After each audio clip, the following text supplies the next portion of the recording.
Good morning, everyone. I just got a message from Chuck. He's still having a few technical difficulties, but he's asked if we can go ahead and start the meeting. Um, my name is Becky. I'm one of his assistants, and I do appreciate that you've all made it and that you've taken time out of your busy schedules to be here. I believe, according to the agenda, we're going to start with Charlene providing a reference. So if you can go ahead and do that, I'd sure appreciate it. Okay, my name is Charlene John. I work with Washington County School District in St. George. And the cultural reference that I'm going to do is telling storytelling to the young children. And as long as I remember, as a little girl, and my dad, he used to tell winter stories from the time that we get out of boarding school, we go home. During the winter break, he'll tell us stories about, usually starts from the creation story all the way through constellation story, white shell woman story, twin heroes, the coyote stories. And, every evening after everything's done, bringing the sheet back in and doing all that, he usually sit us down and we listen. We listen to him talk, and it was mainly teaching us. And he always had told us that, a wise person always learned from other people's mistakes. And during that time, my sisters and I, we used to sit there and listen to him and just be reverent. We use our imagination as he talked about his stories. And one thing I understood was, as you get older, you start thinking back on it and notice that some of the things that are going on in stories are teaching moments.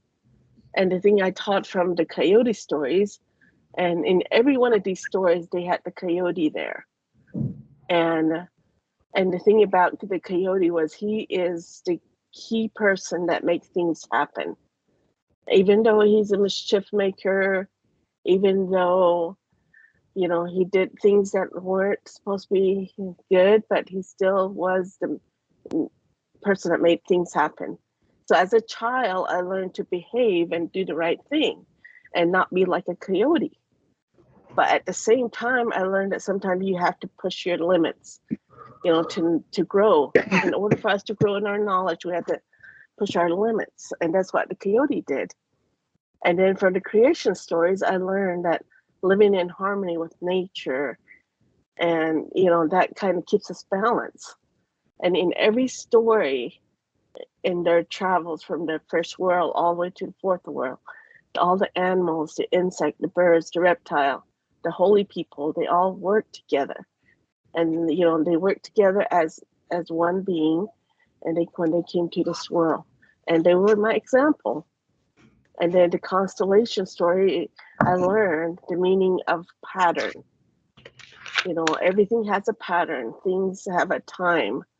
And in my life, I know that there is a time and there is a pattern to my life. And there is still chaos, like the Milky Way. There's still chaos. And then from the white shell woman, I learned how to be a woman. I learned how to be brave, to be strong, to have faith in myself. And I learned that it's okay to be alone, since she was a lonely woman at that time.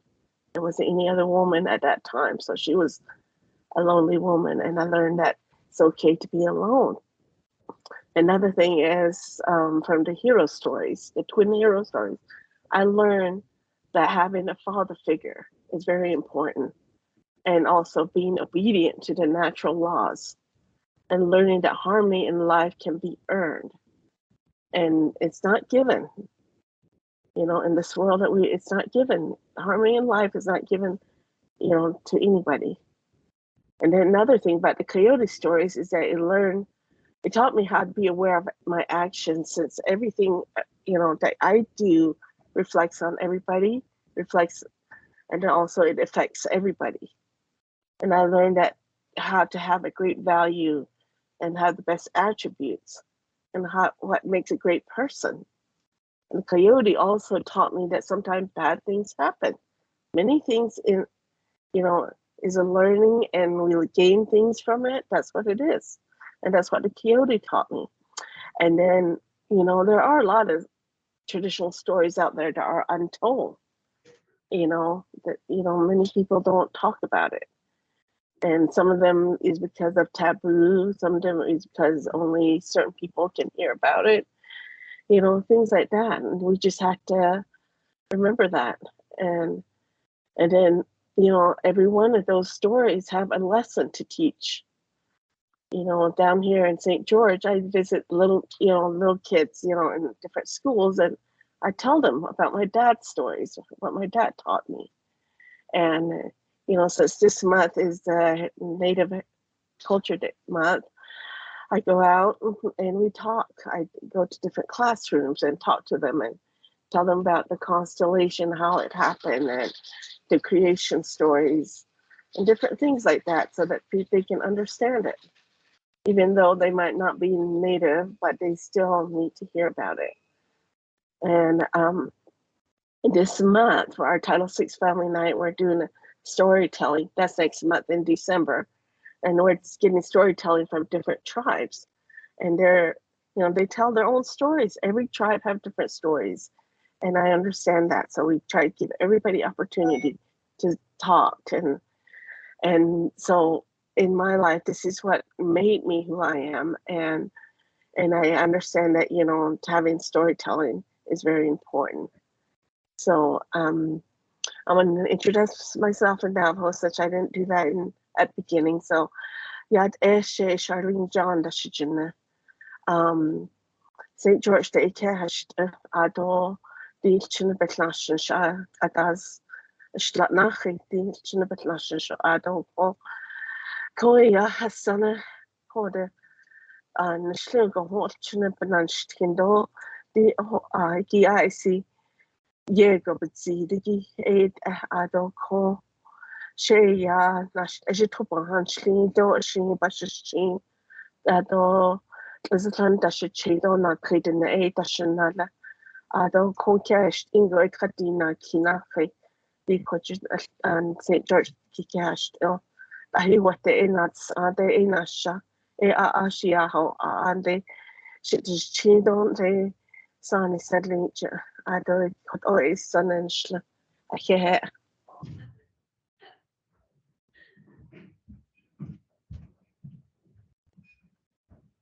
Okay, can you guys hear me? Okay. Okay. Finally. I know, man. You know, something's going on with my, well, technology. I guess I didn't put another quarter in, so I'm good for the next couple hours. Hey, thank you, Charlene. That was great to hear some of the cultural values. And along with your prayer, you know, this will set the stage for the rest of our meeting. And I thank you guys for your patience. And let's turn the time over to, I think Becky has put up the agenda today. And we'll go according to what the agenda is has been put up.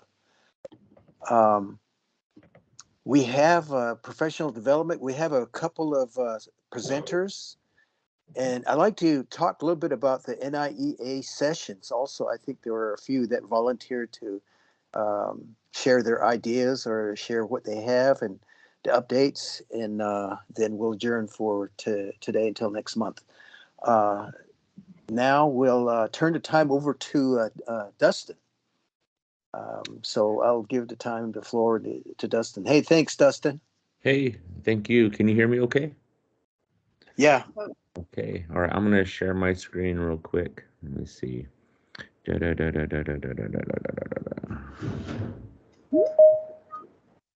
that one. And we'll go.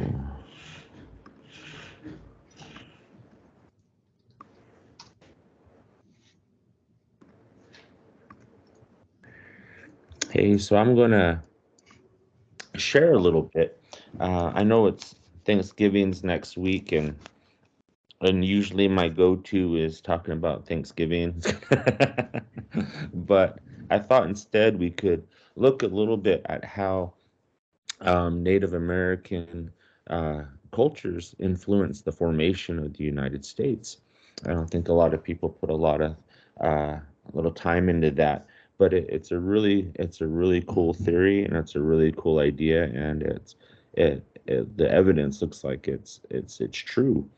So let's go through this a little bit, and let's look at how uh, the the tribes that made contact with the colonials that landed on our eastern shores, how they may have influenced how America moved forward. And you see, there's a large body of evidence that supports the thesis that American democracy, as it emerged in the late 18th century, is really just a synthesis of indigenous and European political theories.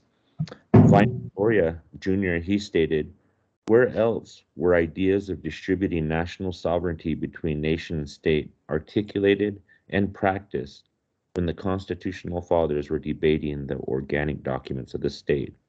They certainly could not have looked to Europe for guidance, and there was no nation on earth at the time except the Six Nations that had grappled with this problem.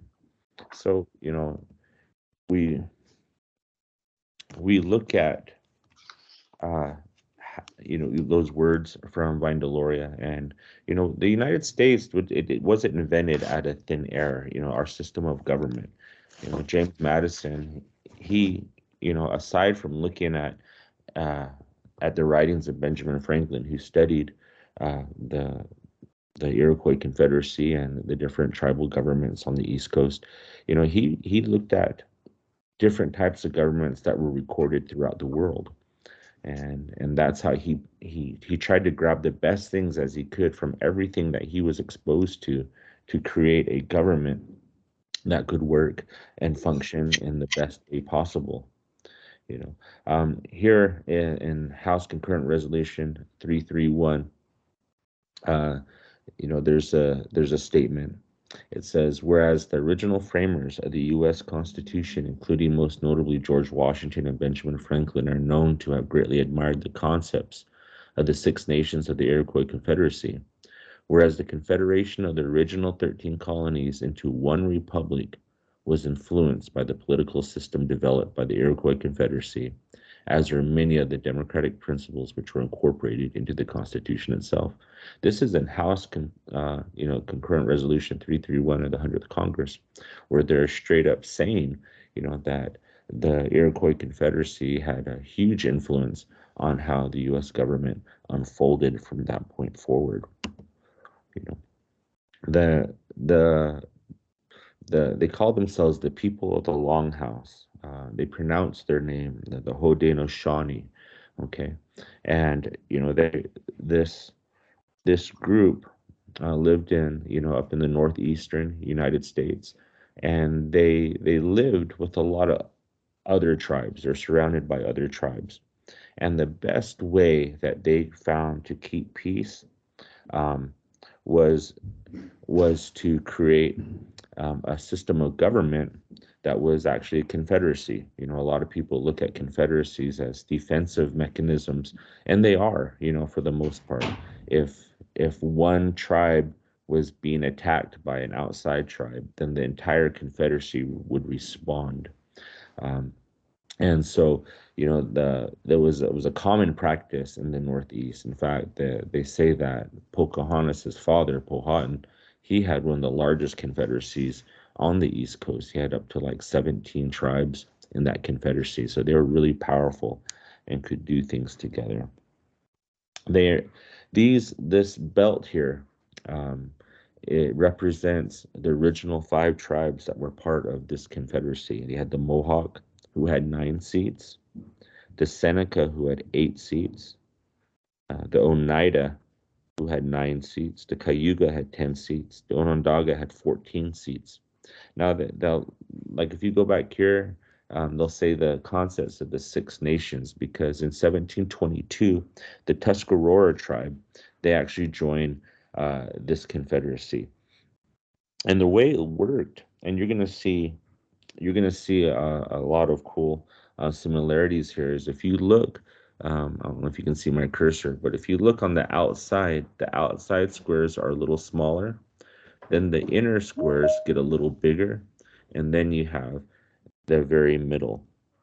Okay, so the Mohawk and the Seneca were said to be older brothers, and so they're represented by these two bigger squares. The Oneida and the Cayuga were said to be younger brothers, so they were represented by these little ones. And the Onondaga were in the middle here. And what would happen is these tribes would get together twice a year, and they would bring up the issues that were affecting them. And all these issues were placed with the little brothers, and they would have to come up with a solution. And when they did, they would pass that solution on to the older brothers. And if the older brothers agreed, then it was passed on to our moderators here, probably the Onondaga. Now, if the younger brothers came up with a solution that wasn't acceptable here with the older brothers, they could send it back and tell them to keep working on it.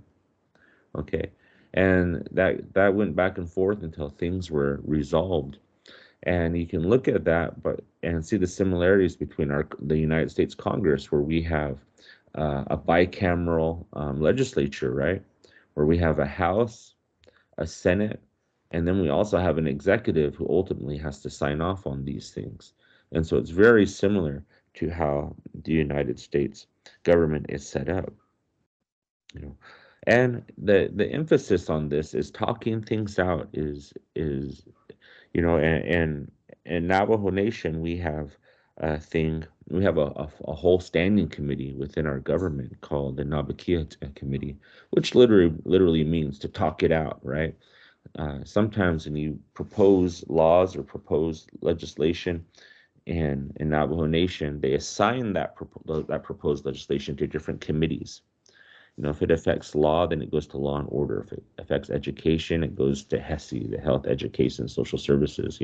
Depending on who this law may affect, it would go to those committees.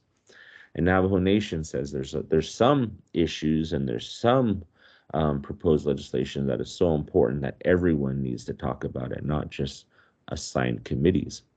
So aside from the 4 regular committees that exist with Navajo Nation, they have a 5th standing committee, and it's made up of all 24 Navajo delegates, and it's called Nabakieta, and they all get together and they talk out these really important issues that maybe not 1 or 2 small committees should only have say in. But this type of government, it looks at resolution over punishment. It looks like, how do we solve this problem, rather than, hey, here's a wrongdoer, let's punish him. Instead of just going straight to punishment, this confederacy, they looked at, how do we resolve the issue? How do we restore things back to where they were, so we can move on the way we were moving on before? And so that's a big thing, and you'll see that in our federal government, where you'll see leaders debating things and talking and trying to work things out and coming up with adequate solutions. And this was clearly an influence given by the Iroquois Confederacy. We've talked about this before. We've talked about what tribes are, and we talked about how do we know whether or not a group of people is actually a tribe, as far as our government-to-government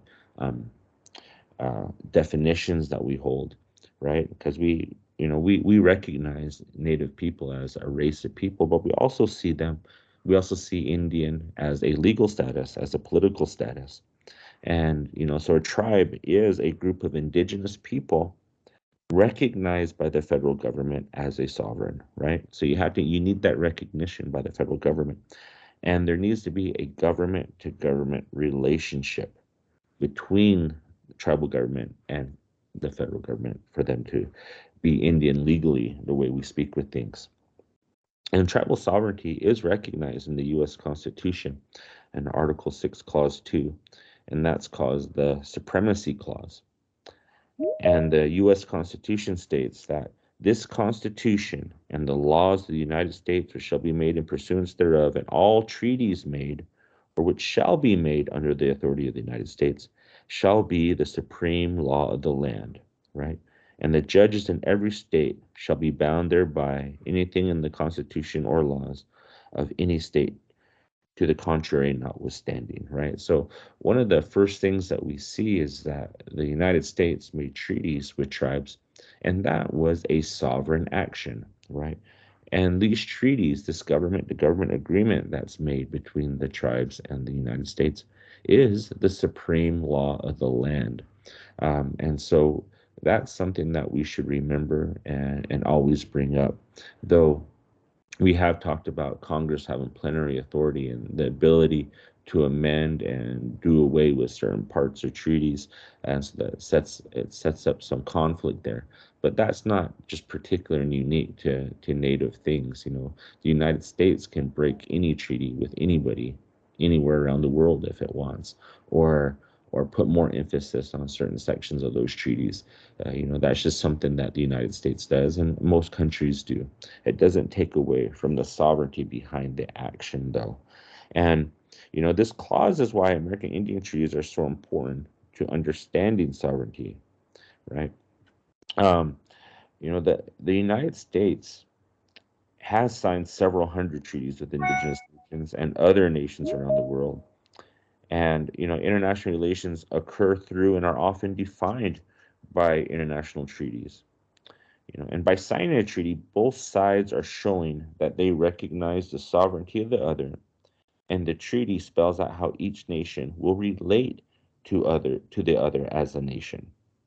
So the relationship, or the relationship between many tribes and the United States federal government is based on these treaties. The the United States federal government did not have treaties with individual states. The Supremacy Clause recognizes that tribal nations and other international laws are just as powerful as the U.S. Constitution itself. And this also means that the sovereignty of tribal nations is different and in many ways higher than the sovereignty enjoyed by individual states. You know, there are three types of government and three types of sovereigns in the U.S. We have the federal government, the state government, and tribal governments. The U.S. federal government is sometimes called the supreme sovereign of the United States. Its powers are defined and limited by the United States Constitution. It represents the largest focus of political, economic, and legal power, and has some, but not absolute power over sovereigns within the United States. The state governments, on the other hand, they derive much of their sovereign power from the United States federal government. The U.S. Constitution explicitly grants states residual powers, right? Those powers that are not explicitly given to the federal government. The 10th Amendment to the U.S. Constitution reads, "The powers not delegated to the United States by the Constitution, nor prohibited by it to the states, are reserved to the states respectively, or to the people." Tribes have sovereignty that is obviously older than the U.S. Constitution, right? They existed prior to the establishment of the United States. They existed when Spain, France, and England all came to these shores prior to the U.S. Revolution. Tribes had their own form of government and many legal codes written into their own documents or orally that was passed down from generation to generation. Their own stories, they had their own practices, they had their own memories. And tribal sovereignty is derived from the people, the land, and their relationships. Tribal sovereignty is not a gift from any external government. Tribes didn't become sovereign because the U.S. government or the United States or other governments said, "Hey, you're a sovereign now, so we can do work together." No, they've always been sovereign, and that's always been recognized by foreign governments. Tribal sovereignty is not defined in the U.S. Constitution, but anyone at all familiar with the history of U.S. Indian policy knows that many limitations, as well as possibilities for tribal sovereignty, have been defined over time. So when I share this chart, I share this because I want people to see the U.S. Constitution here and see that the powers of state government and federal government are derived from this Constitution. But none of these no tribal powers come from the U.S. Constitution. These powers, these authorities, these rights, these privileges, everything that comes with sovereignty had already been in existence with tribal governments prior to the United States even being formed. And so the tribal governments don't rely on the U.S. Constitution for legitimacy. Okay, that legitimacy is already in existence, right? We talk about this a lot in the things that I share, right? Absolute power is not necessary for sovereignty to exist. In fact, the U.S. Constitution limits the sovereignty of the United States, not only by recognizing the co-supremacy of international treaties, but by delegating some powers to the states, like we saw in the 10th Amendment, right? Most importantly, the U.S. Constitution has recognized that citizens themselves hold power. And all those powers, it says all those powers not granted to the federal government or the state. That means that even as individuals, we have a type of sovereignty and authority as citizens of the United States. Absolute independence is also not necessary for sovereignty to exist. And this is going to sound weird, but let's ask some questions out loud. How independent is the U.S.? Like, does the United States have energy independence? Does it have trade independence? Does it have manufacturing independence, technological independence, military independence, resource independence, agricultural independence, economic independence? The United States is reliant upon other countries around the world, and that reliance creates obligation and responsibilities and accountabilities on everybody that is part of that relationship. And so the U.S. may be dependent for things from countries around the world, just as tribes may be dependent on the U.S. for things, right? According to those agreements that they have.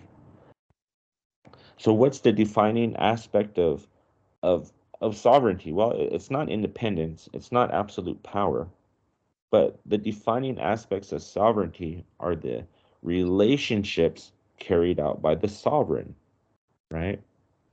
It's that ability for tribal governments to reach out to state governments or to federal governments and say, hey, we'd like to create a relationship here where we can get good things done, where good things can happen. And I mean, we've talked about this a lot, and so I'm not gonna beat the dead horse, as they say, but let's remember that reservation lands were not given to Native Americans.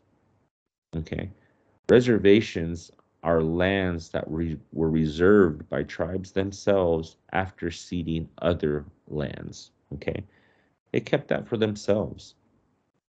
They reserved it for themselves, and it's no different than sovereignty. No one gave land to the tribes, just as no one gave sovereignty to the tribes. This relationship, these powers have always existed. So, let me see. I already said this, but I did want to talk to you a little bit about this great law of peace, because I started talking about how the Confederacy may have influenced, the United States government formation. It started off with a man, they said, came to them, and his name meant where two rivers flow together.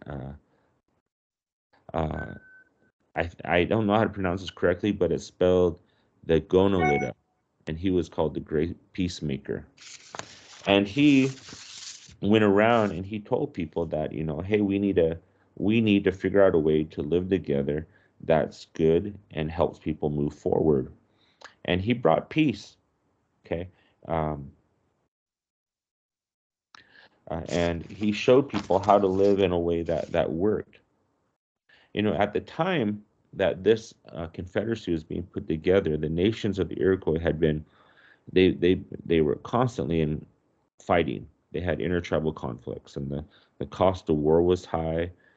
It made their societies weak, their communities weak, and the great peacemaker and his follower, that I think we refer to as Hiawatha, chief of the Onondaga tribe, they figured out how to best bring peace between the nations. So they traveled to each of the 5 nations to share ideas for peace. And a council meeting was called, and Hiawatha presented the Great Law of Peace, and it united the 5 nations into the League of Nations, or the Iroquois Confederacy, and it became the basis of the Iroquois Confederacy. Each nation maintained its own leadership, but they all agreed that common causes would be decided in the Grand Council chiefs. The concept was based on peace and consensus rather than fighting. So we go back to resolution over punishment, right? We go back to those things. I wanted to show some of this influence again, right? So let's look at the Constitution, and let's look at what law existed prior to that. So Article 1, Section 6, Clause 2, known as the Ineligibility Clause or the Emoluments Clause, bars members of Congress from holding offices established by the federal government, while also barring members of the executive branch or judicial branch from serving the U.S. House Senate. So you can only do one thing, right? And also in the Great Law of Peace, they restricted members for holding more than one office in the Confederacy. One guy couldn't just hog everything and monopolize everything. You could serve in a place, and that's the one place you could serve. And we have those same clauses in our Constitution. The Iroquois Confederacy had a process to remove leaders from the Confederacy. When we look at the U.S. Constitution, Article 2, Section 4, the President, Vice President, and all civil officers of the United States shall be removed from office on impeachment for and the conviction of treason, bribery, or other high crimes and misdemeanors, right?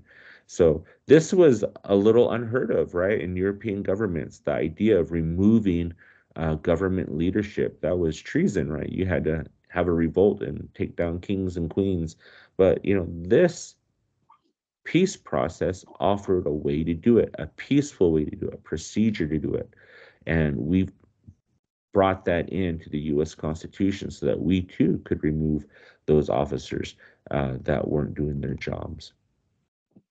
Iroquois Confederacy, 2 branches of the legislature with procedures for passing laws. Look at us, same thing, right? All legislative powers herein granted shall be vested in the Congress of the House, which shall consist of the Senate and House of Rep, right? Same thing, bicameral House, right? This is how they were able to make real progress, right? Instead of one group looking at it and presenting a solution, you actually have 2 groups, one that comes up with it, one that reviews it and pokes holes in it and is critical of it, and they together they make it strong and they pass it on to their moderators. Just like the Senate and the House, after passing both of those, they can go to the president for his final signature. The Great Law of Peace shows how the power delineates who has the power to declare war. And in our Article 1, Section 8, Clause 11, the War Powers Clause gives Congress the power to declare war, grant letters of marque and reprisal, and make rules concerning captures of land and water. So it shows who can actually do it, right? Who can actually officially put our country in war, and it's Congress. But what the important part is, we put a procedure in there to do it correctly. In the Iroquois Confederacy, holding more than one office, again, right? We had that there. But the Haudenosaunee influence, right? Look at this. Look at our United States seal. Look at the olive branch. Look at the arrows, right?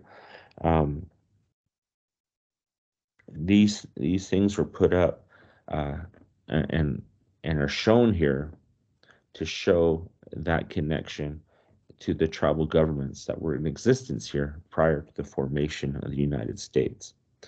Um, in 1744, the Onondaga leader Canastego gave a speech urging the 13 states in the United States, these colonies, to unite. And and he told them, and this is a quote from him. He says, "We heartily recommend union and a good agreement between you, our brethren. Never disagree, but preserve a strict friendship with one another, and thereby you as well as we will become the stronger. Our wise forefathers established union and amity between the 5 nations. This has made us formidable. This has given us a great weight and authority with our neighboring nations. We are a powerful confederacy, and by your observing the same methods our wise forefathers have taken, you will acquire fresh strength and power. Therefore, whatever befalls you, never fall out with one another." If you look at this, the eagle's left claw, um, and he's holding 13 arrows, right? And those 13 arrows stand for the 13 colonies or 13 states, uh, the original 13 colonies and states within the United States. But what Conestoga did was he held up 13 arrows. We held up one arrow and broke it. And then he put all 13 together and held them all in a bundle. And he says, "Look, you can't break this. Together they're stronger, much like these arrows." And that's where that teaching metaphor comes from. So it's pretty cool that there's acknowledgement in that. Benjamin Franklin says, right? It would be, and I didn't clean up the language on this. I just wanted to make sure that the language is still there. So they're going to hear a word or two that may not be very nice, but it shows where these people were at that time. It says, "It would be a strange thing if 6 nations of ignorant savages should be capable of forming such a union and be able to execute it in such a manner that is subsisted for ages and appears indissoluble.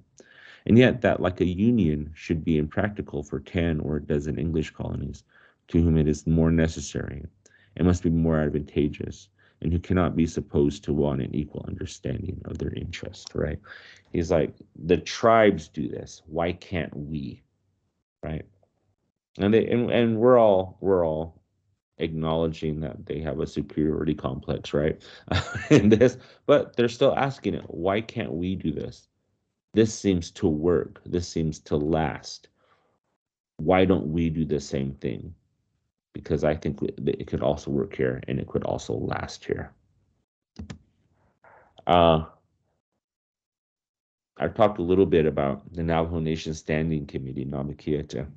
I don't know if anybody knows where this picture's from. I'll give you a second to tell me. Who knows who that is? Treebeard, Lord of the Rings. That's Treebeard, Lord of the Rings, right? He's a member of the Ents, and they're a tree people, and they take a long time talking. There's this scene in Lord of the Rings where I think it's Merry and Pippin are just they're with Treebeard, and Treebeard meets more people of his kind, more tree people, and they have this long conversation, like a day. And then he turns around and goes to the hobbits. "We've just finished introducing ourselves," right? Took all day to do it. And sometimes working in state government and tribal government, it's difficult to process this. You'll hear jokes. Don't give a Navajo a microphone, because you probably won't get it back, because we can talk forever while doing it. But also something that Treebeard says, he goes, if it's worth saying, right? If it's worth talking about, it's worth taking time to talk about it, right? If it's worth talking about, it's worth taking the time to talk about it. If it's that important, then it should be important for us to take the time needed to resolve this issue. And I that's something that I've come to respect with our tribal governments, and the more that I work with in our Indian leaders, how they don't try to rush things. They really do try to understand it in its most full sense, to make the best decision possible, right? And I think you need to be able to hear what other people are saying, as well as being able to be given that opportunity to speak. And I think that peacekeeping within tribes and that idea to look to resolution over punishment requires that we talk a little more and analyze things a little more. Iroquois in the Iroquois society, leaders are encouraged to remember 7 generations in the past and consider 7 generations in the future when making decisions that affect people. And so I think all of us can learn from that. All of us can look back at our work and see how our actions have influenced things, made things better, or maybe even made things a little more difficult. And so we need to start learning how to plan from that, learning from that experience, so that we don't make those same mistakes and we can plan better for our future and for those children that we work with. Um, I really enjoyed researching this topic, and I enjoy reading how our people influence this country, and there's more. We probably have more in common with it than we think as Native people, and as Title VI coordinators that work with children. I think this is important information to know, important information to share with your kids, to let them know that they are no different, really. They're just as smart, just as intelligent, and have all those same tools that everyone else has. Maybe we just use them in a different way, and that's okay. That we're all looking for that same good result. So this is all I have. Thank you all for your work. Thank you for working with our kids. Thank you for trying to do it in a way that will keep them interested in pursuing their education. And I really appreciate it. As a father of 4 kids in the school system, thank you very much.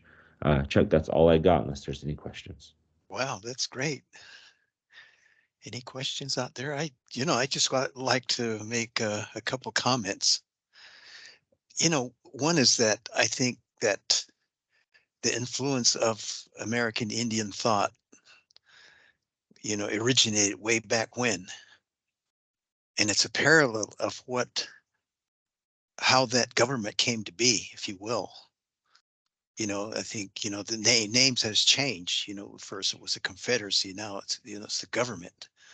But how that originated, and having other nationalities, to look at that part of government and its parallel. And oftentimes that when that government is being established, they don't know the foundation to that. And for you to bring out that foundation today, I think it's, and I'm not so sure this is taught in in the government classes or in political science classes. So this is really new information, but I think that this has to be information that has to be told again and again and again. And the other part is that we appreciate what you do for us, Dustin. Provide this professional development every month for us, and I think from this information that you research, that's new information for us. So we have a part in our brain that we calculate all this and collect all this information, and there's times that we go back to this information. I think it makes the program and the individual a lot stronger. So I appreciate I appreciate your work and what you do for us, and the school that you're teaching at, and working with the tribes. Working on behalf of all the people, working with the tribe as a division of Utah Division of Indian Affairs Director. So that's my piece. Thank you, Chuck. I really appreciate that. I got a 10 o'clock I got to prepare for, but thank you all again. All right. Have a good one. Have a great All week. right. And, Okay. and be safe, everyone. we'll see ya. Thanks, Dustin. Okay, very good. You know, I really I enjoy his his approach every I look forward to this, matter of fact, you know. I look forward to him, but I look forward to you guys too. Do we have James? I noticed that James came on somewhere. James, are Yes, you I'm here. there? Okay. Yes. Let me just turn the time over to you. You can explain and introduce yourself, and then we'll go from there. Great, thank you. Yatay Bene. Good morning, everyone. I thank you for allowing me to have time on your agenda to talk about the Native American Youth Track. So just a quick introduction for myself. Ashin Nishle Tatnisatni Bashichin Patatni Dashache Todachini Dashanella. So good morning, everyone. I'm James Toledo. I'm with the Utah Division of Indian Affairs. So I just was able to catch the latter end of Director Jansen's presentation. And so building on what he had just presented, the engagement of trying to get our young people to really to think big, dream big, and how do we go about that? And so one aspect of our I guess contribution to that is with our annual Native American Summit. I'm sure many of you may have participated and attended in the past. And for those that haven't, it's one of our largest events that we host every summer. And part of that is we've our former director, Shirley Silversmith, she really elevated and expanded what the summit is, to what it is today. And part of that was creating a youth track that would run concurrently with the adult conference. And so the idea was to, really just to motivate, encourage, inspire young people to look at, where they would like to go post high school, whether that was going, into the college track, or whether that was going into skilled trades, or whether that's just driving right into, being an entrepreneur, which many people have gone that direction. So I'm here today to kind of get some of your feedback on it. So let me back up. So our struggle has been getting youth to attend. Our goal is to get at least 100 youth to attend a youth track. We've kind of, on our best year, I think we were about 95 students, and then on average, we're kind of about 50 to 55 students. And so one thought to kind of help help us in the planning process was to maybe develop a survey that we would share with students. And before we kind of just went ahead and just jumped in and did that, I met with Dr. Foster last week and kind of talked about the idea, and he seemed supportive of it. So I want to come before you all and get your thoughts on it. So if I see if I could share my screen, I will we'll just kind of go through. There's 10 questions, and I just wanted to get your feedback. As first, is a survey worth administering to youth, and if so, I guess the questions that I have on this document, are these the best questions to go through? Or is there another way that we are able to get youth feedback as this as we move forward with the planning for the summit? So I guess maybe I'll pause there and just maybe get your feedback on, is a survey the right approach to getting youth feedback into what they would like to see in this youth track program?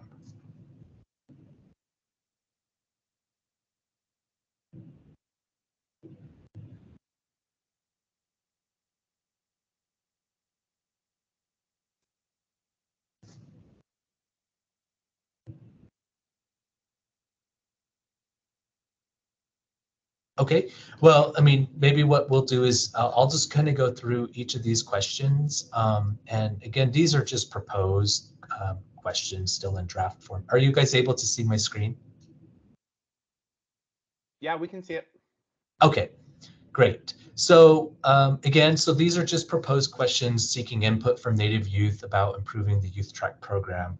So these are just 10 questions that we kind of just came up with.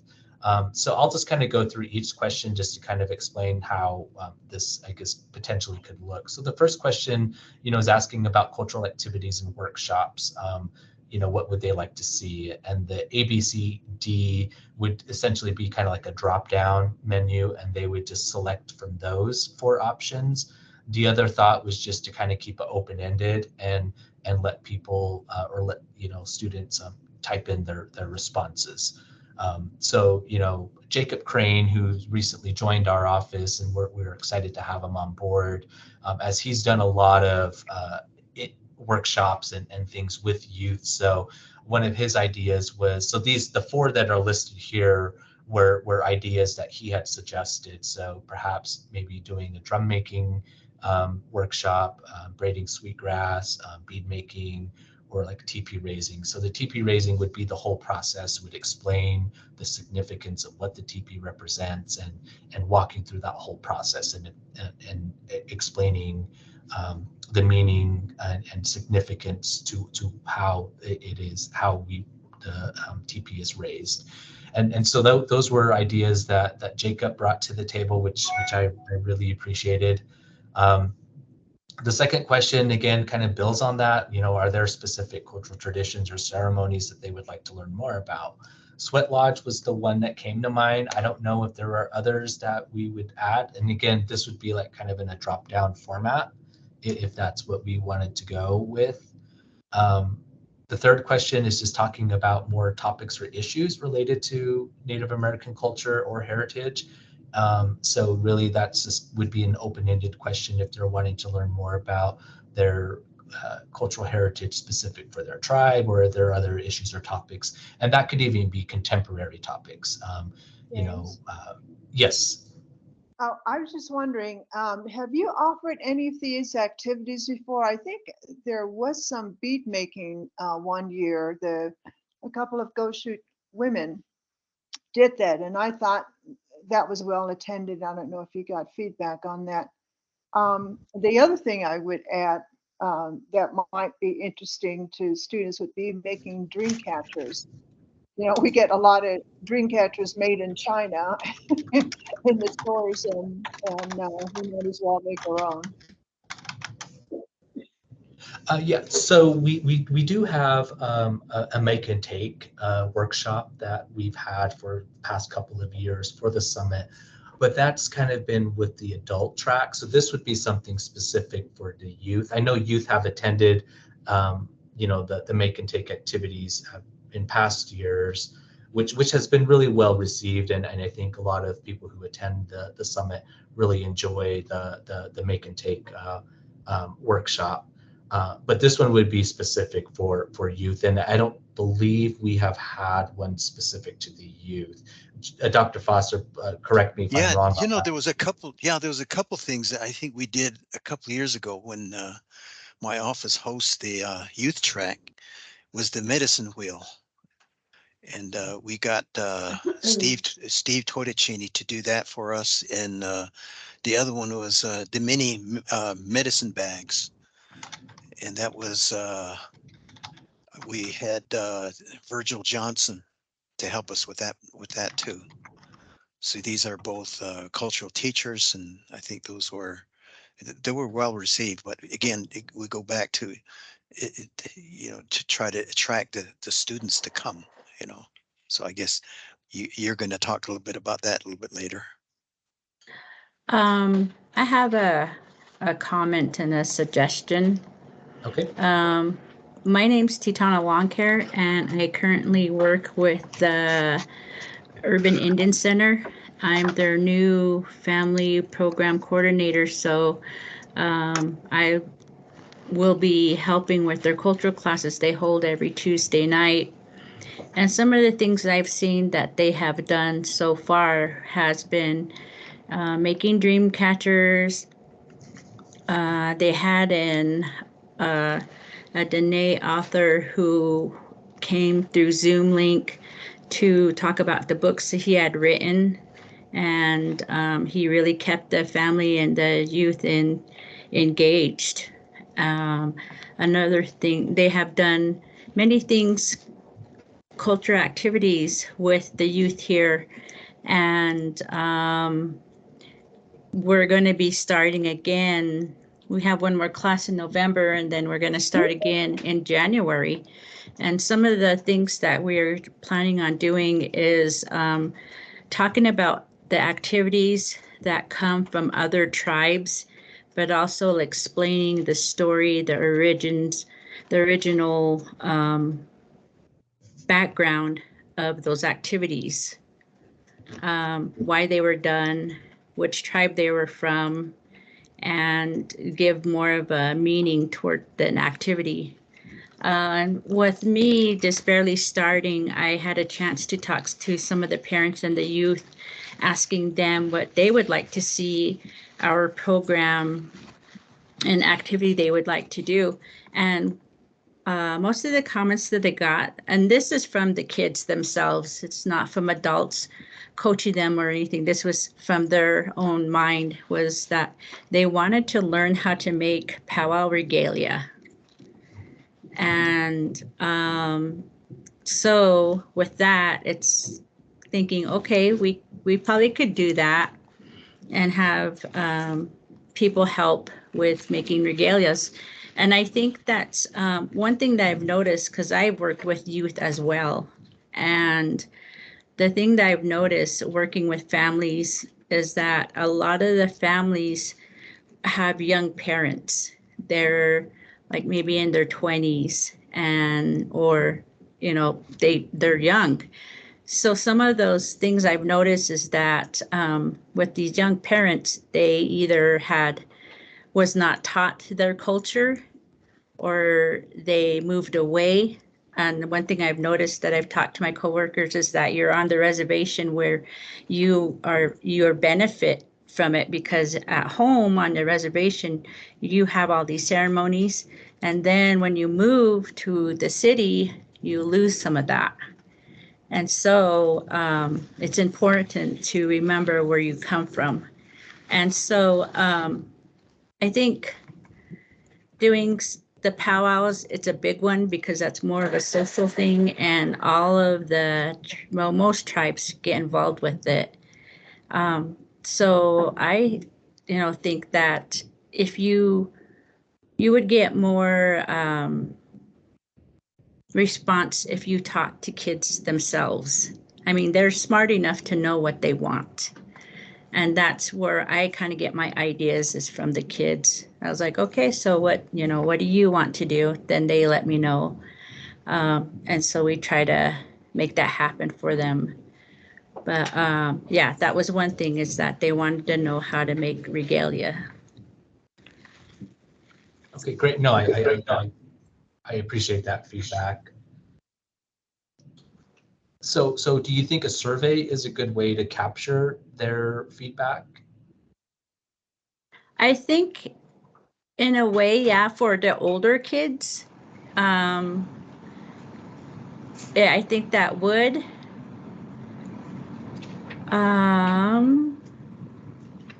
Maybe kind of cutting down on some of the questions. Okay. So then that way they can be, I guess I would say just make like a couple main point questions. And if then at the end of the survey, you could put something on there like, is there anything else you want to add? A comment, and then leave a box there so that they can type in what they wanted. I think it's perfect. Okay.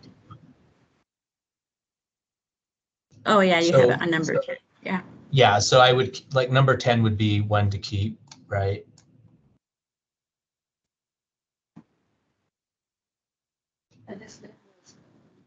Edna Navia, So- and Would like 5 questions be ideal, like Yes. 5 or less? Yeah, I think 5 would be great. Okay, Yeah, because sometimes I think one thing that we need to keep in our minds too is that when we work with the youth nowadays, you come into a lot of kids who may have ADHD, other things going on to where they might not be able to really focus on so many questions. So I think that's like, I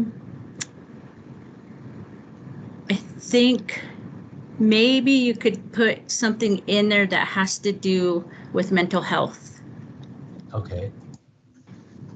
to help with empowering themselves, to feel good about themselves, to connect where they come from, identify themselves.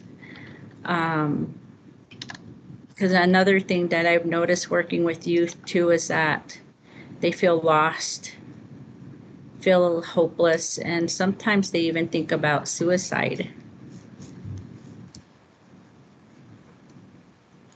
So how would we frame, like how would we frame a mental health type question?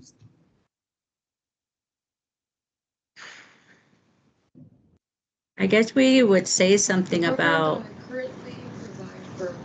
basically how asking them how did they feel about themselves? Do they feel supported by family, by community, by teachers? but the baby. It's anywhere from youth all the way to elders. And I personally provide different activities, but also a way for all of us to connect culturally and traditionally. And then we also have a youth program that's here at the Urban Indian Center, and our family programs coordinator is Titana here at the Urban Indian Center, and she is the main coordinator for that. So we do a lot of hands-on activities with the kids. Okay, yeah, so we'll kind of still work on the mental health question. Would it be helpful if I just share it back with the group? Just to make sure that we're capturing that and it's worded appropriately? Yeah, that would be great. Okay, Yeah, sometimes you can find out from youth through artwork. A lot of Native youth like to do artwork, and maybe you could ask them a question about how are you feeling today? Could you put that on paper or something in the way of art, and then have them think about it. That might be one way to have them open up. okay. Yeah, you could say something like, we're going to talk about feelings. So like what Lillian, to add on to what she was saying, is we're going to talk about feelings. I would like you to draw or paint how you feel on paper or on canvas. I used to work with Head Start kids ages from 3 to 5, and you all know that the little guys don't have the words to express how they feel, so they act it out. And sometimes we even ask, well, how do you feel?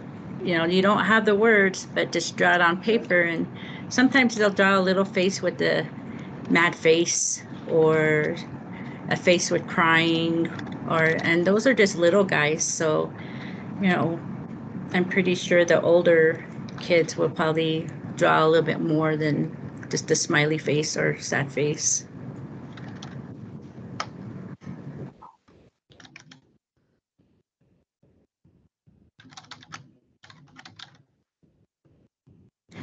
And then another thing I think too is that if you do have the youth make an art piece, maybe what you could do for next year is to display them.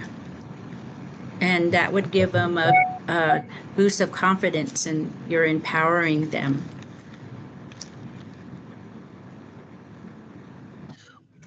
Or maybe building on that idea, like if we're able to do something ahead of time to where maybe it's an art project that they can work on throughout the school year, and then we showcase it at the summit. Is that something that you think would be empowering and also hopefully as a driver to say, hey, I have this artwork that's going to be shown at the summit, and I would like my family, please come and see this, and maybe that'll drive attendance and participation. I don't know, I'm just tossing that out there.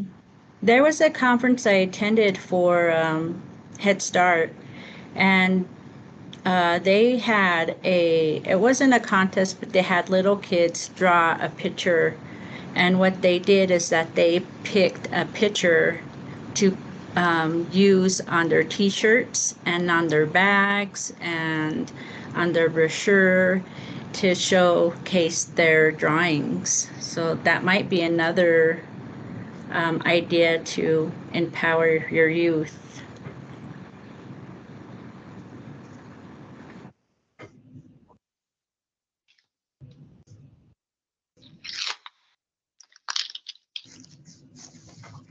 Okay, great. No, these are great ideas. I love this, and I guess the second point that I wanted to make, and maybe this is rather than like having my office being the sole organizer with the youth track. So this year we're looking at developing a program committee, and I know this is maybe a similar iteration of what we've done in past years with the youth track. But again, so we're going to start meeting and gathering and reaching out to form these planning committees. And so if there's anyone, any of the coordinators in this group that would love to participate in this planning committee, we would welcome your participation.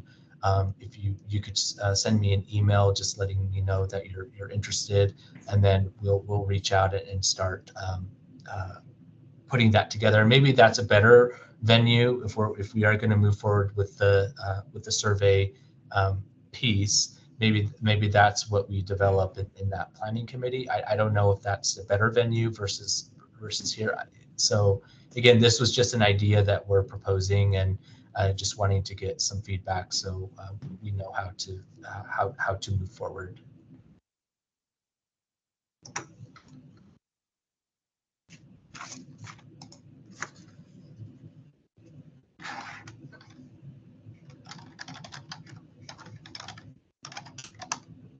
And I just put my email in the chat, so for those who don't have it, and if you're interested in being more involved and participating in this planning committee and on the program committee where you're making those decisions. So we generally will do a call for presenters, and the program committee, we're going to give more responsibility to review those proposals and then make those decisions as to which ones we want to accept and which ones we don't want to accept. And if there are proposals that are, maybe there's some, you're unclear on what they're proposing, then we can do some follow-up work based on the recommendations from the program committee to get clarity from that particular presenter, to address some questions that committee members may have. So if you're interested in participating in that, please send me an email. Our goal is to get this up and going next month in December. We'll probably do a hybrid type model. So those who want to attend and are able to attend in person, we will welcome that, but then we'll also have a virtual option, or maybe we just do it all virtual. I don't know. So, that way it'll allow for greater participation if there are any coordinators who are in, outside of the Wasatch Front, and if you're wanting to participate, maybe the virtual option would make it convenient for you to meet and to help us in designing a very well constructed program.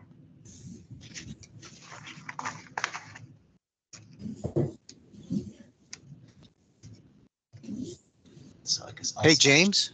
Yes. Jane, maybe you want to talk about the location and the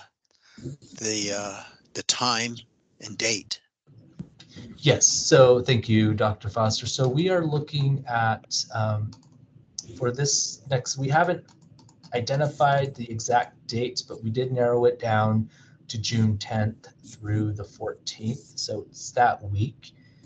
In past years, we've had it on a Thursday, Friday. So if we continue that, it'll likely be the 13th and 14th of June.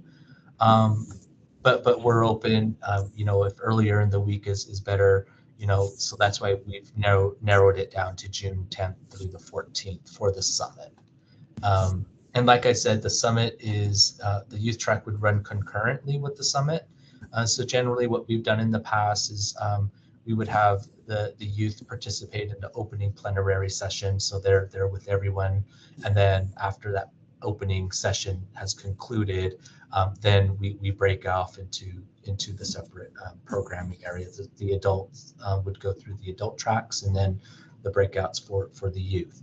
So that's how we've done it in the past. I think we're also open to having, if the planning committee feels like it's worthwhile to have its own plenary session, again, that's something that we are open to, and why we want to kind of get a head start on having these discussions early on, so that we can kind of go through, capture everyone's ideas, and then decide how we want to move forward. And again, I think we've never done a youth track program where they had their own opening plenary session and had their own keynote speakers and things like that. So again, that's something that I guess we would be open to, and so that's kind of how the format, and that's the date that we're looking at. As far as location, it's either we have interest from both Utah Valley University as well as University of Utah.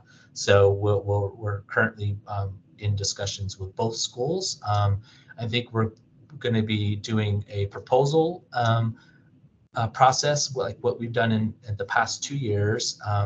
So last year, or I should say the 2023 summit was in Utah Valley University, and last year was at the University of Utah. So those two schools have expressed strong interest, so it'll likely be at either of those locations.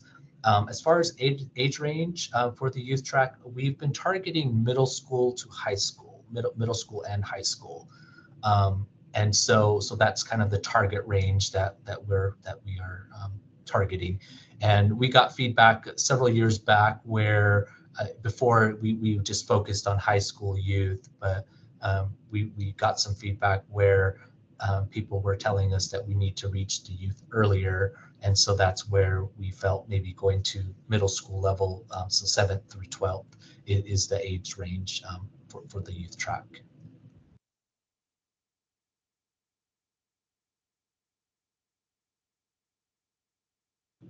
Sorry, go ahead. So James, do you have a date? You mentioned 10th through 13th is when you're looking at? Yeah, so June 10th through the 14th, that week, so that's a Monday through Friday.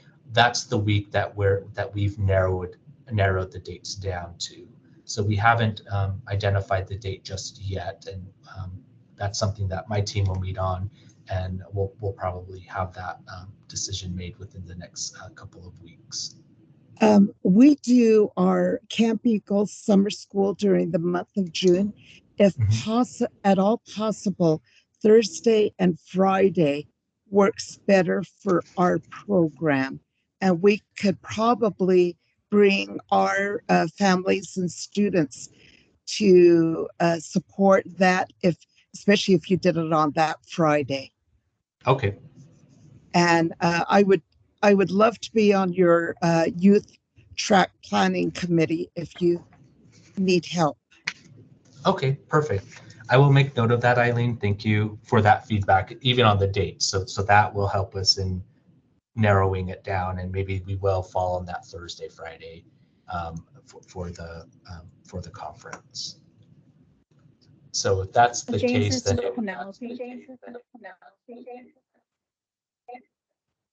Go Hi, ahead, James. Penelope. If you can add Urban Indian Center in there too. Okay.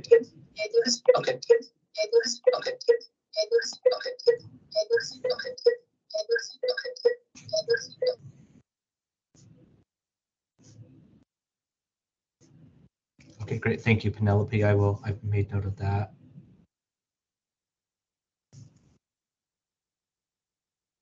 Hey, James, count me in on that also. Okay. You know, because we did, my office sponsored that a couple years ago. Yes, and we would appreciate your support and involvement in this as well, Chuck. Yeah, and James, I would like to count Eileen in too. I think that's a great idea. I volunteer her even more to help than Eileen's original volunteer. So that's two, and I'm sure Meredith also feels the same way. We just want you to be our coordinator over there. I'm assuming you mean James and not me.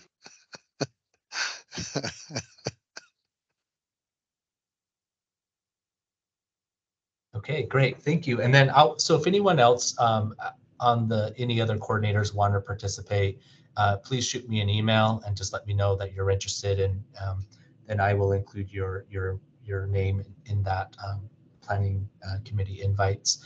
And then reading through the chat, Rebecca, you mentioned that most middle schools include 6th graders. So again, I think this is something that the planning committee can make some of these decisions as to even if we want to include 6th graders. So again, I will kind of leave that up to the planning committee to kind of determine what is the best age group to capture, and if we do include 6th graders, I think that's something that we would be supportive of as well. So thank you for mentioning that. And otherwise, Dr. Foster, that's all I had prepared. If anyone has, I don't know if there's any other questions or feedback. No. Okay, hearing none, I've made note of those who've expressed interest, so you'll hear from me. And again, just wanted to extend my appreciation and gratitude to Dr. Foster for allowing me time on your agenda to present. Hey, James, just one point, possibly between now and or even after January, you could just give an update during our meetings. That would help as to what our progress is going and how it's going, and some of the issues that we run into and stuff. So I think that would be just my advice. Okay, great. I thank you for that, and I'm happy to provide updates. As this program gets put together, and our goal again is to kind of really get the marketing out early. We have to go. So we're in the process of kind of developing that, as we have other layers of content approval that we have to go through now. So I guess the earlier that we can get that information out, the better. Okay. James, Salt Lake City School District would be on that list as well. Okay. Great. Thank you, Lonnie. Yeah.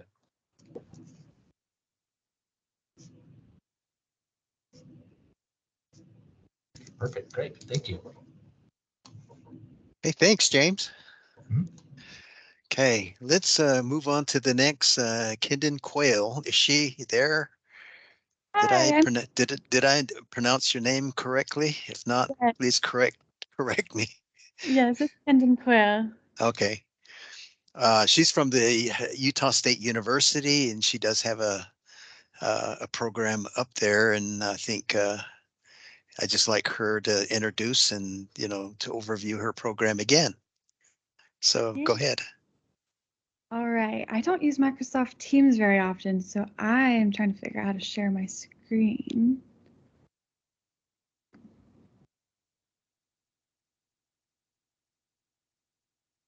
The share button. Yeah, there's a share button somewhere there. It's up on the top by the leave button. Yeah. Share. Top right corner. Yeah, and then oh, it needs my permission, of course.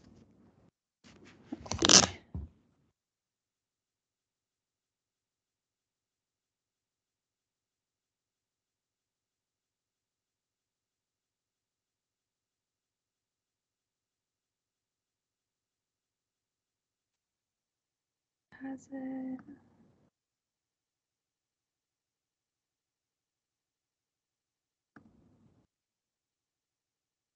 Hmm. Screen.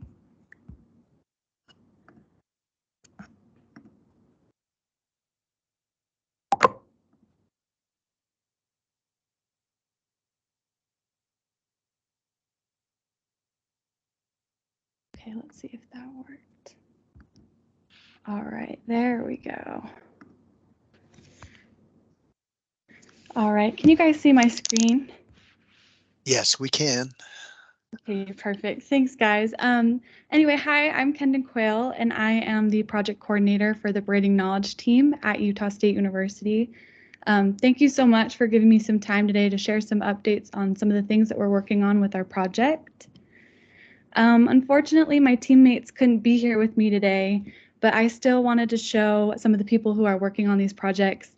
It's probably likely that you recognize some of these names and faces. We've been trying to come to as many of the Title VI meetings as we can just to see some of the events and things that are going on.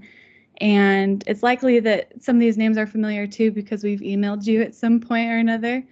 And we also presented last February at a Title VI meeting. So overall, on these projects, we are an interdisciplinary team of Indigenous and non-Indigenous researchers, educators, designers, and community leaders. And we are currently working on 2 projects in tandem. So the first project is called Braiding Knowledge. And with the Braiding Knowledge project, we are working to understand and address the lack of Indigenous representation in K-12 classrooms. So a large part of this project also has to do with technology and computational models.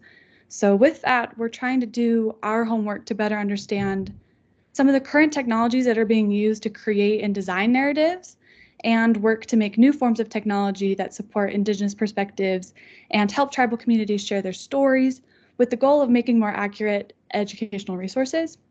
So overall, we really just want to make sure that we equip teachers with these resources to use in their classrooms. As I mentioned before, you may remember our team from last February, and during that meeting, we shared some of our findings and what we've been learning through our other project, and that's called Whose History.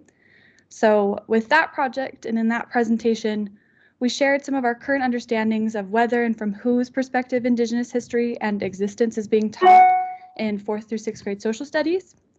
So the link I'll be sharing in the next slide will have a link to that presentation if you're interested in going through it and looking at some of the things that we've been finding so far. And in it includes an overview of teachers' perspectives that we gathered from a survey to teachers that we sent in northern Utah. And it's also some of the things that we've found while looking through resources that are publicly available on school district websites. So for the Whose History project, we've been learning about teachers' perspectives and some of this resource information, but we're still missing a really important piece of the puzzle, and that's gaining a better understanding of Native students' experiences in classrooms, which brings me to why I'm here today, and that's we would really like your help. So to learn more about student perspectives, we would like to start conducting sharing circles with Title VI students and their families. And we would like to include more than just the students in these conversations. We also would like to extend an invitation to their families, so parents or older siblings who may have already graduated, anyone in their family who would like to contribute to the conversation, we would like to make sure to include them. Just because after talking with some of you guys, we've learned that it'd be valuable to really understand the full picture by including those people, because sometimes, you know, students don't really understand everything that's going on in schools. So some of the things I wanted to make sure to let you know is that we would like to meet with students and families across different districts. So our team is definitely willing to travel to meet with anyone if they would like to participate. And if they would be more comfortable doing it over Zoom, we can do that as well. For each family member that completes a sharing circle, we want to make sure to compensate them for their time and for sharing their knowledge with a $10 Visa gift card. So they will be compensated through that way. And so just overall, if you think that there may be interest among families and students in your district, our team is asking for your help in recruiting those families. To do that, we are just asking Title VI coordinators to send out a recruitment email to their districts. We have a template email that has been approved by the Utah State University IRB. So if you're interested in seeing that email, or if you have any questions, or if you would like to learn more about our projects, please feel free to scan this QR code or visit us at braidingknowledge.org/Title VI. I'm also going to send out a little flyer in the chat after this, but yeah, we just would like to really connect with some of you guys and get your help with connecting some families that might be interested in sharing their perspectives on things that are going on in classrooms. And yeah, thank you so much for letting me present. Let me see how I get out of here. How do I? Hey, Kendon, can you talk a little bit about your heritage, where you're Yeah. from? You know, Dustin talked a little bit about the Mohawk people, and I think that's a big plus in terms of where you originate and where you come from. Yeah, so I grew up in Murray, Utah, and I have family heritage back in the Isle of Man, which is this little island in between England and Ireland. And so I have that on my dad's side, and then some Swedish on my mom's side. And so yeah, that's some of my like family background, but mostly I've just grown up here, really close to Salt Lake City, Utah, and Murray. The farthest I really have gone from home is moving up to Logan, Utah, when I went to Utah State University. And that's where I got connected with Dr. Litz and Dr. Teehee at Utah State, and I started working with them and learning more about being a designer and the importance of culture when it comes to design. And so that's how I've gotten to be here and working with them and doing some of the things I've been doing. Okay. Well, thank you. And, along the way also, like I indicated to James, that you could probably drive by and give us an update on, your project, because I think this is a longevity project that you're working on. Yeah. It's not a drive-by. It's something that's goes really, really deep, because again, you're looking at the historical history, contents in a school. Yeah. And as these students move on, you're looking at people who have graduated, and you take a look at what happened in the past, and what you like to do is set a stage for the future. So we'll continue to, talking and communicating. Appreciate Yeah. that. Thank you. So much. Thank you guys. I'll be in the chat if you have any questions as well. So thank you guys so much. Okay. All right. Now let's go on to the next. A few of you attended the NIEA this past month, or last month in October, and it wasn't too far away from the homestead. And I saw a few of you there, and some of the some of the sessions. I thought this year, personally, I thought this year was probably one of the better ones, because I see that there's a lot more new information, best practices, approaches, and it's more of it was much more focused, it seems to me. But I may be wrong, but I have a few that are going to volunteer to share their experience and the sessions they attended. I think the first I got the first email was from Soraya. Soraya, would you like to share what you gathered there in IEA, and share and If I go from have there? to, no. Yeah, it was my first time. My district finally let me go, and it was awesome because I'm originally from Taos, New Mexico. So I got to see my parents, eat some good food. So it was good. I went with a focus for our language program because we have our own Navajo class. And also my big project with the state money we received from Dr. Foster is to provide each of our schools, our 93 schools at Davis School District, with Native American literature written by Native American people. So that was kind of my focus going into the conference. So I learned so much about involving parents in our language program, which will make it bigger. This year, we've had the most attendance we've ever had in our district, and they do receive credit from our district to be able to receive the Chief Manuelito, the things that they need, those classes they need for the Chief Manuelito scholarship. Anyway, so I was through those classes that I attended, they were talking about how to involve the parents and how to, make your programs better so they trust that you're going to teach them the correct Navajo and all that kind of stuff. Anyway, so they were saying include the adults in different classes. So I sat with our language teacher, and she is actually wanting to start a powwow dance class, like an exercise class. So what we'll do is show a video of a powwow and talk about the moves and the story behind the powwow dance, and then teach them a few exercise moves from that. And that would involve the whole family. So that's something that we took from the conference that is going back and being implemented in our program. Also, I went to one of them, it was from California, and it was about Native ways of knowing, and they gave us I can't even show it to you. It's a book list of Native books, which I thought was super helpful because I kind of just order what I see and then I read it. And if it's good, I'll order more. But I really enjoyed this. I can't even show you guys the book list that I got. And like I said, it's from California, so it might be a little more liberal than us here in Utah. But I thought it was a good starting point because I just research books, and sometimes they're not appropriate and sometimes they are. So that was one of the best things that I gave out of them. I presented this to our libraries right after, our librarians from the secondary and elementary, and they were super appreciative. I know they have to run it through their committees still, but it gives me a place to start on where I can find appropriate books that are written by Native people. So those are the two things that I really gained out of the NIEA. I was grateful to go, and I can't wait to go again if I can. Hey. Yeah, thank you.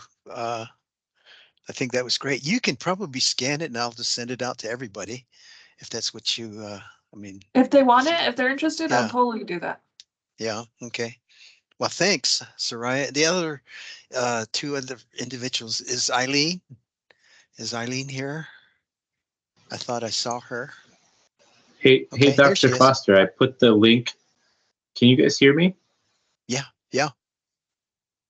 I put the link to her book list out. I looked it up, and it's right here, so you can go on a PDF and get it on the chat. On the chat. All right. Thank you. Awesome. Okay, Thank you. Yeah. I'm here, Dr. Foster. Can Yeah, you go hear? ahead. Yeah, you Okay. go ahead and your experience or whatever you got from the conference and stuff. So All right. I did quite a few actually that were really, really great workshops. But the two that really stood out to me were the one on language, teaching your language in a school setting. And it talked about, and I had always complicated, how to do tribal language in a school setting. I thought too much into it by trying to, teach spelling and learning how to read it and doing all this stuff when this presenter brought out the idea that you just talk. So what she brought out was, we just need to use the language. Those of us that know our tribal language, we need to use it in instructing the students and being able to involve them in an activity and just using the language and eliminate English completely. And you can do it very simply by using activities, whether it be, making something, or whether it be using pictures and everything, and just teaching by just talking and having them hear the language. So this really inspired me. And at the beginning of the year, this coming year, I'm going to be bringing in those elders that and people that have fluency in our language. We're going to start doing a class where we just talk and we do an activity and do exactly what she said. Don't make it hard. Just do your activity and use your language completely in, immerse the kids in that and have this interaction where they hear the back and forth, and then tell all the kids, you're not allowed to use English, you're only speaking in Navajo. And I thought that was really good. The other one that I really appreciated was the one about boarding school and the work that they're doing in documenting the boarding schools today, and where the boarding school systems, I'm a product of boarding school. I went to Denahotso boarding school, and they talked about how they're starting to have access to documents at these places where the residential schools were at. And the one thing that's really good is the federal government and churches, who usually ran the residential schools, were very good at keeping records on file. So I thought, this is really a great way to find out. This one presenter mentioned that she was able to find her name and her information, her medical information. And this is all accessible through the work that this team was doing. And so that was another amazing workshop that I was able to do. So we've been working with the Orange Shirt campaign. Our students were able to go up to Salt Lake City and be a part of that with Lisa Cohen about a month and a half ago. So I really, really like that. I think those are the two that I wanted to share. One more thought is that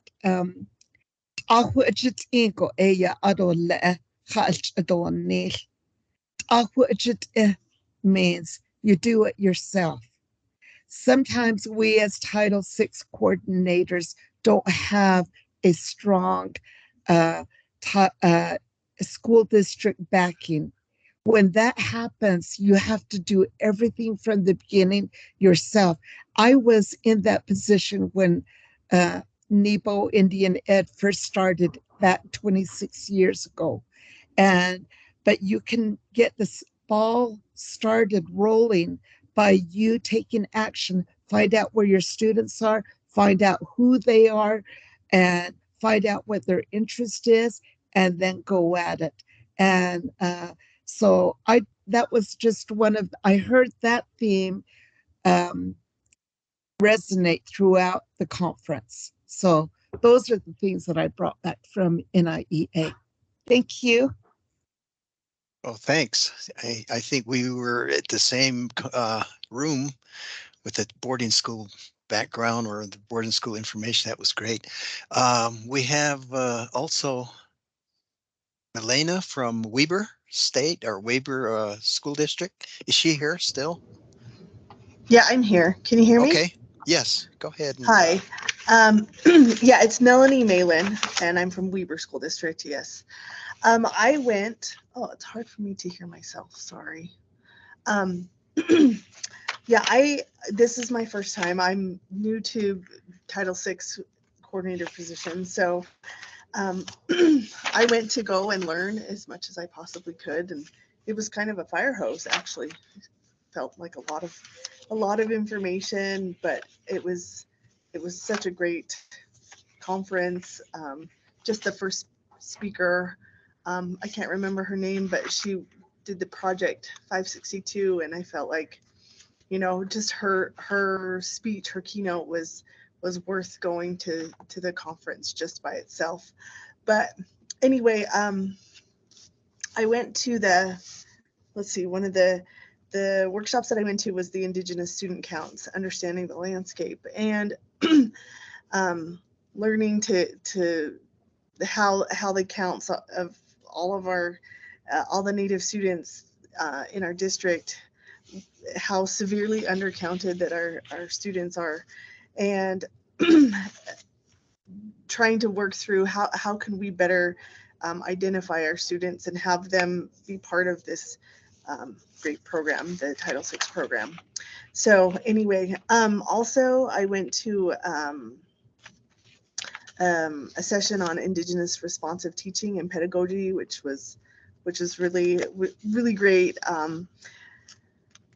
And then I went to, it was the anti-racist professional development for educators of Indigenous youth. And I learned so much from it, just learning all the history, a lot of the history, and trying to, you know, learn about how microaggressions are embedded in curriculum, and how we need to work to change that. I thought that session was really profound. And gosh, I'm trying to think of what else there was that I really, yeah, as I said, there was so much that I learned from it. Oh, there was one about CTE and trying to get students more into CTE classes and get them involved in more post-secondary training and education. So, but yeah, there was just so much. Okay, thank you. That's yeah, you're correct on fire hose being you know, those the past few years attending the NIEA was, I feel the same way. So I feel that there's a fire hose. You know, one of the couples, well, the other sessions I went to. Is there anybody else who would like to share that when your experience at NIEA before I make my comments on NIEA? I could go, Meg. Okay. Oh yeah, it was very intimidating when I went my first year.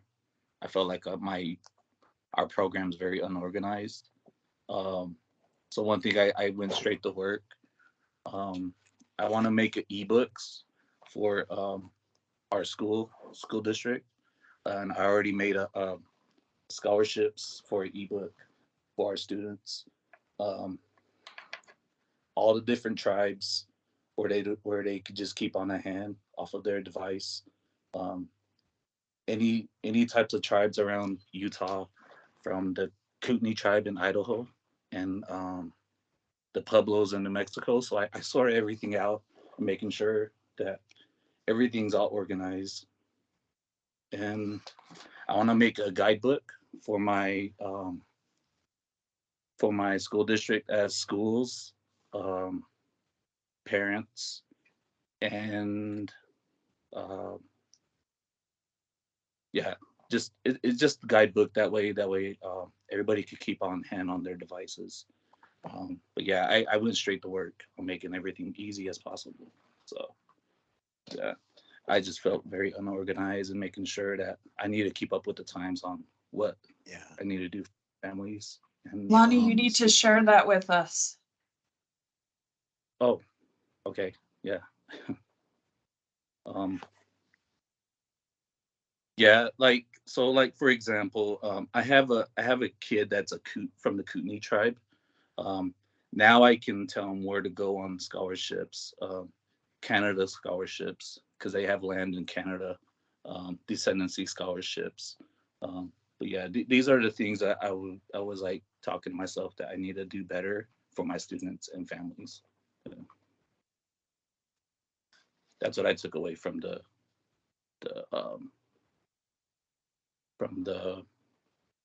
NIEA. Yeah. Well, that's, you know, what you're taking on is a big project. You know, it takes years. And I mean, for you to gather all this information, what you took from it, and to share with your students, families, and community, that's, you know, it's commendable. So thanks, thanks, Dr. Lorna. Foster, Yes. I volunteer Matt. He loves to share. You mean you volunteer me to share about NIEA, or you Yeah. volunteer me to Whatever just you share? want, Matt. Whatever you. Well, I actually did have something to say to our newer coordinators. Just as we were listening to that first NIEA report, Title VI is daunting when you come into it that first year. And you know, it is daunting. It's overwhelming. I remember when they put me in charge of the program.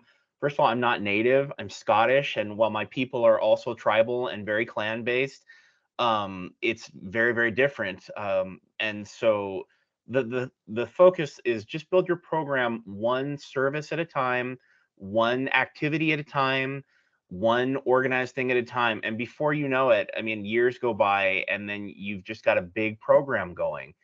And it just takes time, and you just build on top of things, one on top of the other, just focus on adding something new every year, and getting started, and then your program will grow. I think the other thing that I would say about that is, honestly, that you got to stick in it. We see a lot of movement in Title VI because it's often a tail end position, unfortunately. I have the benefit of having Title VI be one of the 3 programs that I run. But if we have consistency with coordinators through years, and not just 1 or 2 years, that's what it takes to really build up that program. So for those of you who might be new with us this year, I hope you stick around to build up your programs in your districts, because it does take consistency. And in terms of NIEA was wonderful. I went and spent a lot more time at the powwow than I ever have before, and that was great. And I do have one story that I am repeating to lots of people. Is the story of the keynote speaker when they were bringing canoes to the lake to launch, and there were a bunch of young ladies there already. I think they were Caucasian young ladies. And she said to them, well, there's about a ton of natives are about to bring a bunch of canoes over here and launch, so you might want to move. And they said to her, well, we were here first. And she said, well, you really want to talk about who was here first? And it was pretty funny, but it was also it was pointed.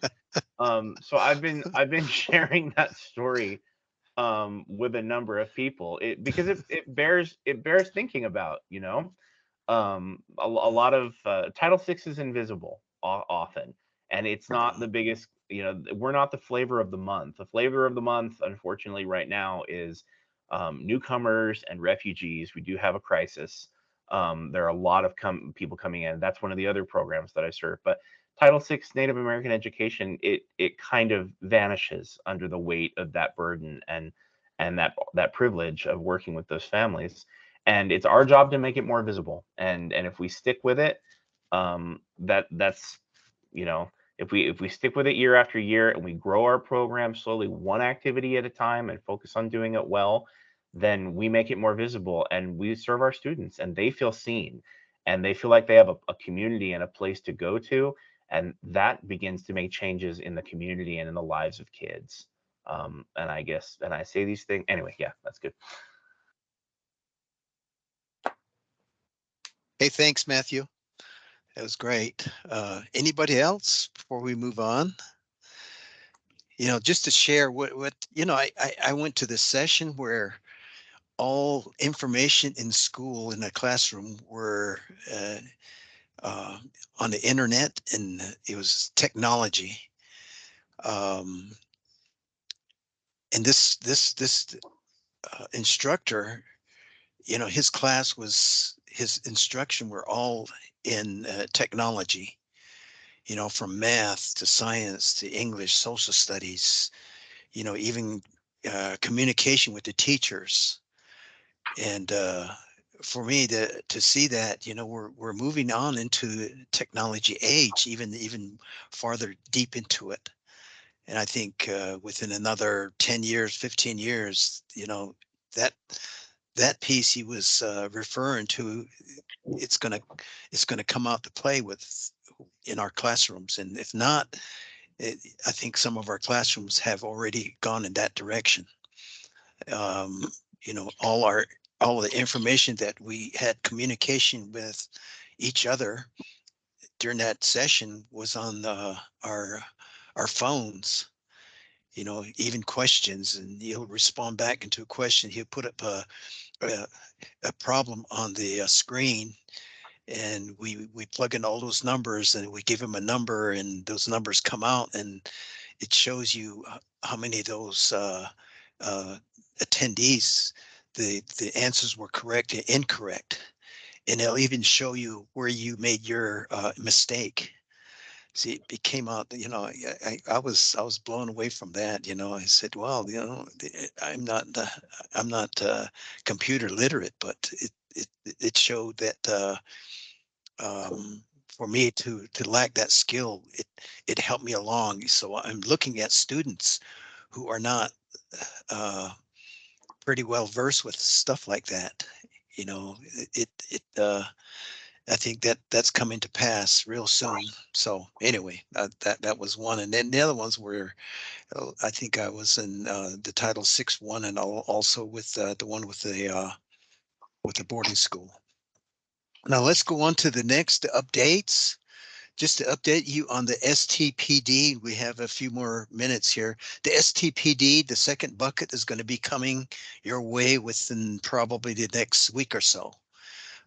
Again, I submitted a proposal. The proposal was accepted.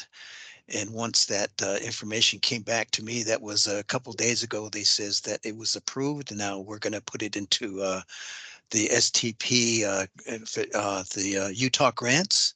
And that's going to go to the business office and to the supervisor.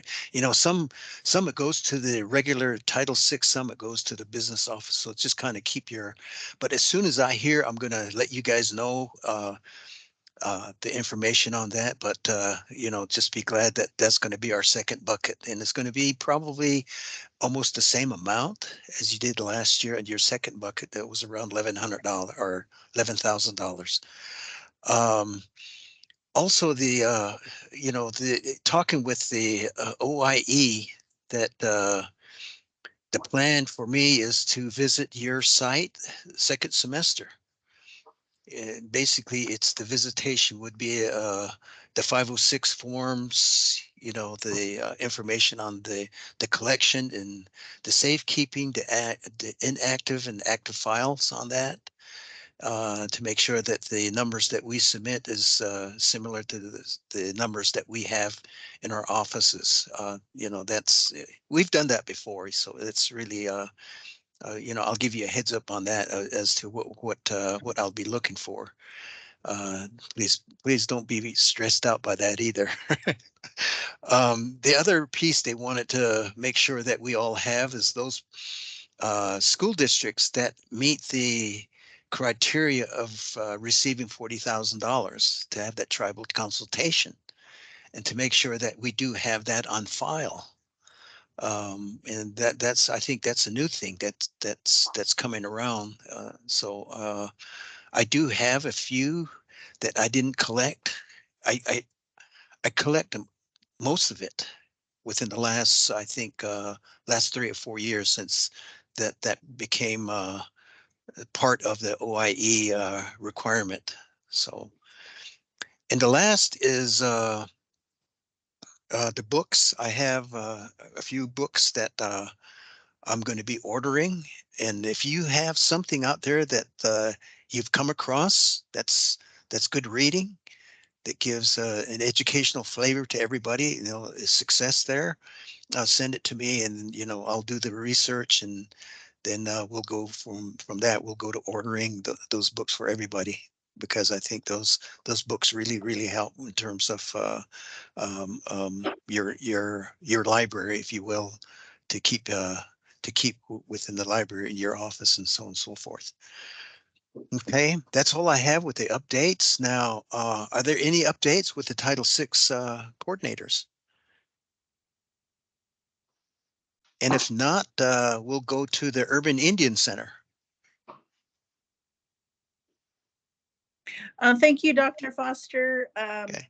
Yes, I wanted to give an update in regards to the COVID-19 flu shot booster, but also the it is available for teenagers on up to adults.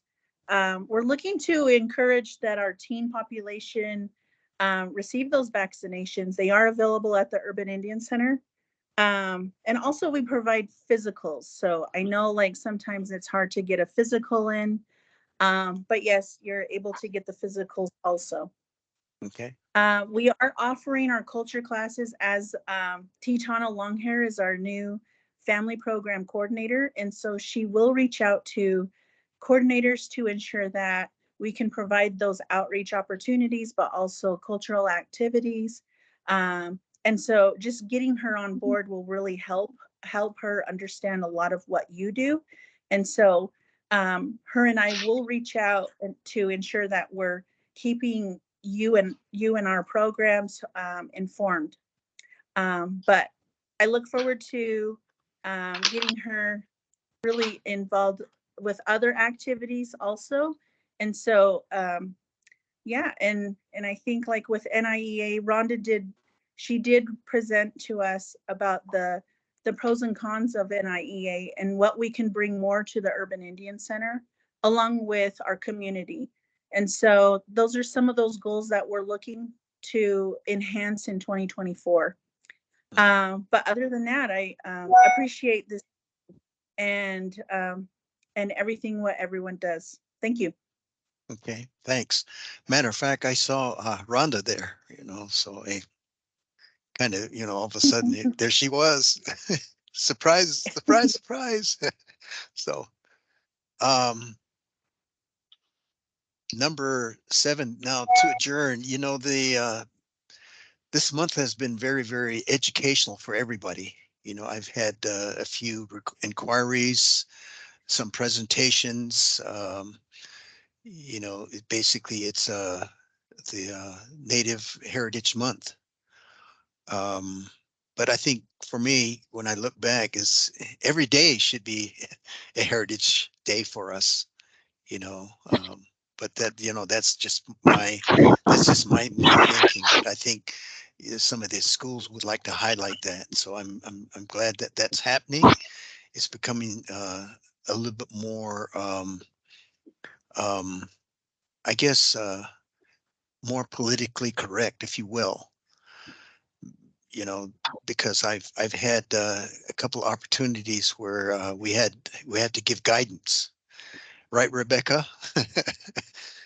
For a school, when they put on their program, and it's which is good to see, because I don't think they realize that American Indians are still here, and they're still alive, and they're rich in their culture and their language, and we're still striving. I don't think sometimes I don't think some of the people, some of the teachers are unaware of that.